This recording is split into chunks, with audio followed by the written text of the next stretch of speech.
안녕하세요. 맥주 잘 사주는 형, 그리고 창업의 맥을 짚어주는 형, 맥형입니다. 오늘도 구독자분의 사연을 한번 보고 사연을 통해서 고민인 부분에 맥을 한번 짚어드려서 소화가 잘 될 수 있게 해드리는 시간인데요. 구독자분이 어떠한 사연으로 고민을 저한테 이렇게 보내주셨는지 보고 제가 한번 진단을 해보도록 하겠습니다.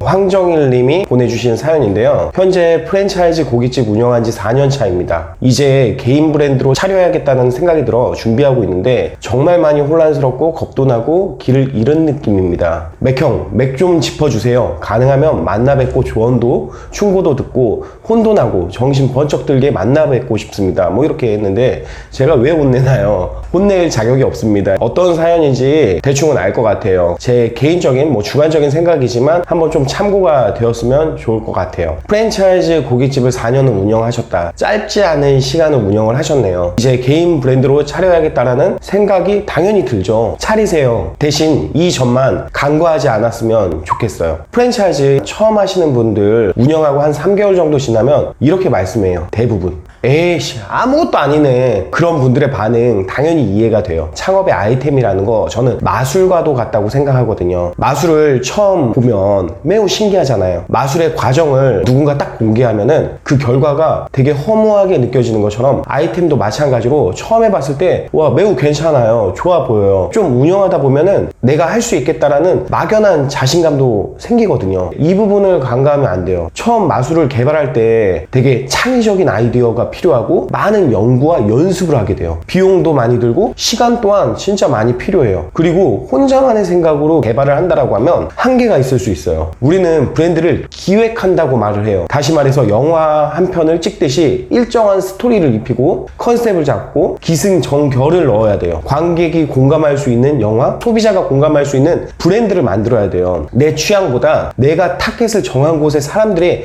취향을 먼저 생각을 해야 한다는 거죠. 제가 여기서 잠깐 브랜드 기획에 대해서 좀 이야기를 하자면 경영학적 마케팅 용어로 STP 분석이라고 있어요. S, 세그멘테이션이라고 해서 내가 창업을 하고자 하는 곳의 범위를 쪼개는 거예요. 경상도, 전라도, 경기도 어디에서 할지 그 범위를 쪼개는 거고, 이제 쪼갰다라고 하면 T, 타켓을 정하는 거죠. 내 아이템이 통할 장소를 정했다면 대상을 정하는 거예요. 직장인든 주거든 20대든 30대든 이런 타켓을 정하는 거고, 그 다음에 STP에서 마지막 P 포지셔닝은 이제 내 아이템의 경쟁력을 갖추는 거예요. 어떠한 걸 경쟁력으로 넣을지를. 스타벅스가 커피를 파는 게 아니라 문화를 판다라고 하면서 차를 마시면서 노트북을 하고 편안한 공간을 기획했다는 것도 P 포지셔닝에 해당할 수 있어요. 이걸 한 다음에 포피 전략을 세우는 거죠. 제품, 가격, 유통, 판매 촉진 이런 것들이 있는데, 이런 것처럼 브랜드를 만드는데 일정한 공식이 있어요. 이 외에도 브랜드 상호를 정하고 슬로건을 만들고 컨셉을 그에 맞게 또 만들고 정하고 메뉴의 구성과 가격 설정도 잘 해야 돼요. 이렇게 기획해야 될 부분들이 참 많죠. 기획에 많은 신경을 써야 하는 이유가 있어요. 왜냐면 요즘 프랜차이즈 엄청 많잖아요. 6,052개의 브랜드가 있고 26만 769개의 가맹점이 있는데 우리는 이들과 경쟁을 해야 돼요. 경쟁을 해서 살아남기 위해서는 생존 전략이라는 게 필요하죠.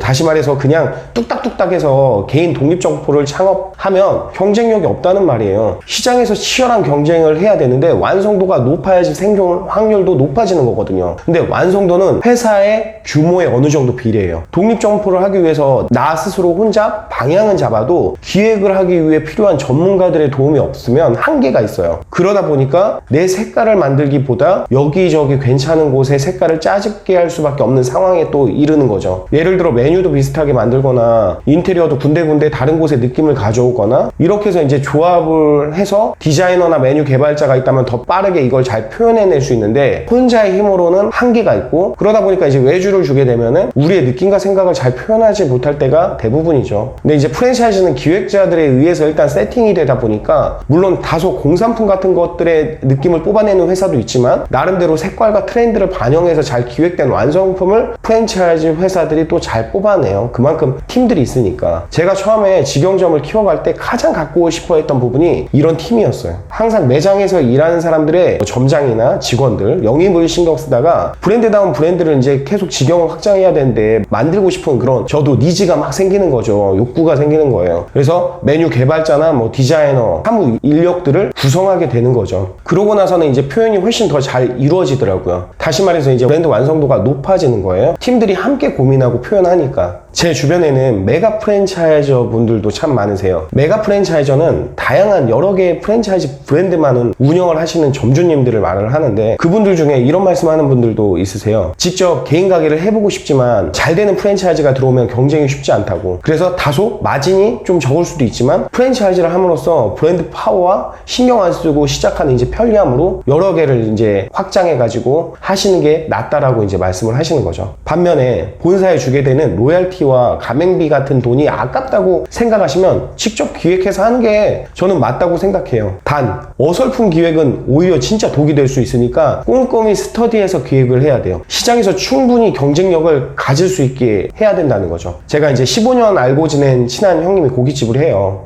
직접 이제 독립점포로 본인이 상호 짓고 인테리어도 직접 감리까지 해서 하시죠. 근데 장사 진짜 매우 잘 돼요. 고기의 품질과 가격의 경쟁력을 잘 갖췄어요. 그리고 직접 이제 구워주는 서비스로 손님한테 편리함을 제공하는 거고, 형님이 넉살이 엄청 좋아요. 그러다 보니까 동네에서 1등하는 매장을 만드셨거든요. 지난달에 그 형님이 말씀하시기를 두 곳에서 영업이익이 이제 3천만 원 났다고 하시더라고요. 고깃집 2개를 하시거든요. 이 형님이 잘 되는 게 과연 완벽한 브랜드를 만들어서일까요? 저는 이제 상권의 선택과 입지의 선택이 형님이 추구하는 고깃집의 방향성과 품질 대비 가격대가 매우 잘 맞아 떨어졌다고 생각해요. 완벽한 엄청 이쁜 잘 만든 브랜드가 장사가 잘 되는 건 진짜 아니에요. 진정성을 가지고 브랜드를 만드는 게 중요해요. 거기에 내 가게가 추구하는 음식의 품질 대비 가격대와 서비스가 상권의 소비자들의 니즈에 잘 맞는지만 체크해서 들어간다면 충분히 승산은 있습니다. 너무 복잡하고 어렵게 생각하지 마시고, 또한 너무 쉽고 사소하게도 생각하지 마시고, 중요한 부분이 여기서 무엇인지 한 번 더 생각하고 고민하면서